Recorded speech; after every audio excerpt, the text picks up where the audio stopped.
Every state you've ever visited, lived in, or dreamed about had a moment in history where someone said, "Yup, that's the name." And some of those names have deep roots, others are total accidents, and a few were basically marketing gimmicks.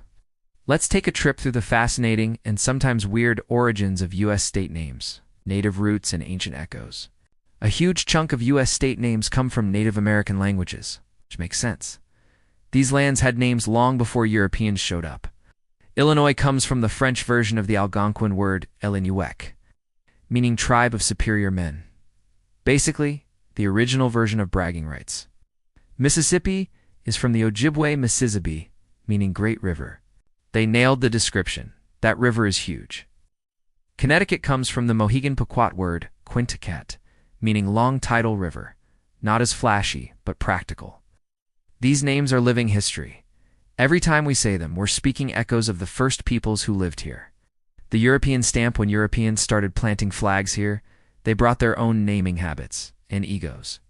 New York, named after the Duke of York. Why? Because when you're royalty, apparently you can just slap your title on a whole colony. Delaware was named after Lord de la Ware, a British noble whose name, well, sounds like a medieval battle cry.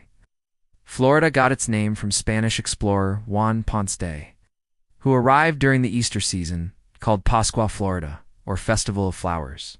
Imagine sailing for months, seeing land, and deciding, yep, looks flowery enough. For them, it wasn't just naming places. It was stamping history with their own language and power. Names born from myths.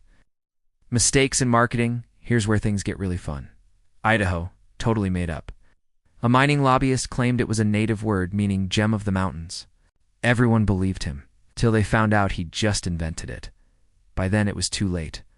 Oregon. Historians still can't agree. Maybe from the French Oregon hurricane or a distorted native word.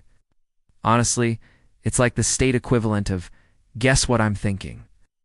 Hawaii comes from the Polynesian word Hawaiki, a legendary homeland in Polynesian culture.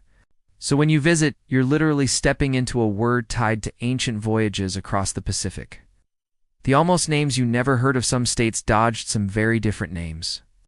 Utah was almost called Deseret. From the Book of Mormon word for honeybee. Imagine every welcome sign saying, "Welcome to Deseret. Buzz in." Maine might be from the French province of Maine, or just because it's the main land apart from its islands.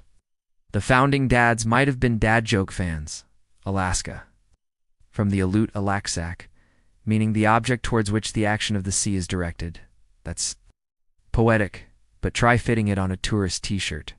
So next time you cross a state line, remember, behind every welcome sign is a story of explorers, native heritage, power plays, and sometimes straight-up made-up words. The names aren't just labels, they're pieces of living history.